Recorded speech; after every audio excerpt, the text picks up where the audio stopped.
All right, a very special edition here of Weather AM. Matt Hamel and Chris Murphy with you. First of all, the heat and storms, Matt. That's going to be the theme of this segment here. Yeah, no doubt. We can take a look at the storm side of things here. Some impressive visuals out of Thunder Bay. And yes, we'll be seeing some storms continuing in parts of the country. But Murph, with the heat, not a bad day to get out for a rip on the boat, perhaps. Oh, that is the place to be, absolutely. Before we get to our forecast, just a very quick little story. So, Matt, I'm on holidays last week, and invariably what happens when I'm out in the restaurant or grocery store, somebody come up and say, well, do you work at the Weather Network? And I say, she goes, can you do me a huge favor? So as I'm starting to reach for the Sharpie, she goes, can you tell that Matt Hamel that he is doing a fantastic job?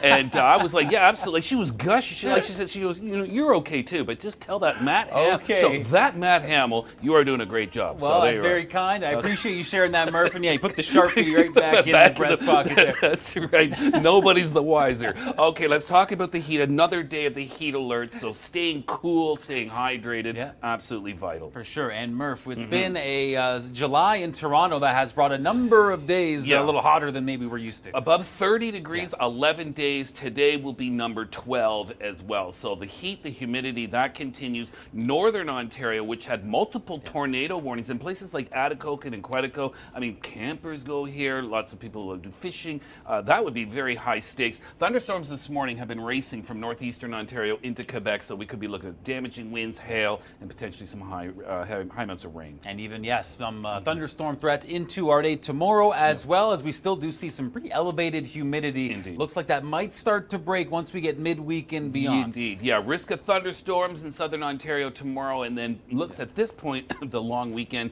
dry and more seasonal values. Let's go to the west, where also we've been dealing with lots of stormy conditions. Check out this video here out of Cardston, Alberta, and when you get hail and then following it along with that heavy rain, that can clog the storm drains, and then you get some serious flooding. Murph, I've lived in Alberta a couple summers, and you get that little flash of winter out of nowhere, and once again, you see it right there. But some storms we could see on our Monday here, and for areas like Calgary, looks like the evening threat could be a little more substantial. It has been a wet June and July in Calgary. You've had more than 50 millimeters, 60 millimeters more than you typically would get, and it's not just that. It has been the opposite of cities like Toronto and Ottawa and Montreal. It has been cooler. 18 days below seasonal in July, and we'll call today day number 19.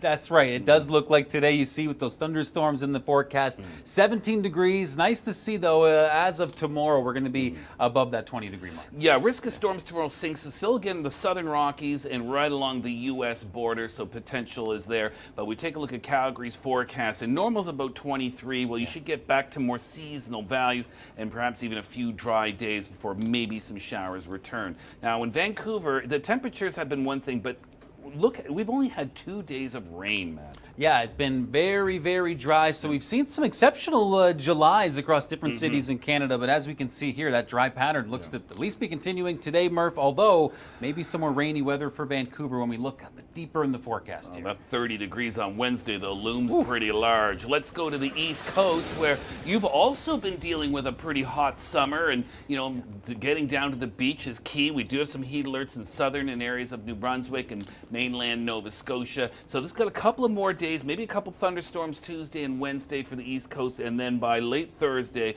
that's when we should start to see that humidex pull out, and here's evidence by Halifax's long range. Yeah, it doesn't take long for humidity to overstay its welcome, but Murph, a few more days, but as we can see, once we get to Thursday and beyond for the Maritimes as a whole, we'll see some much more comfortable weather.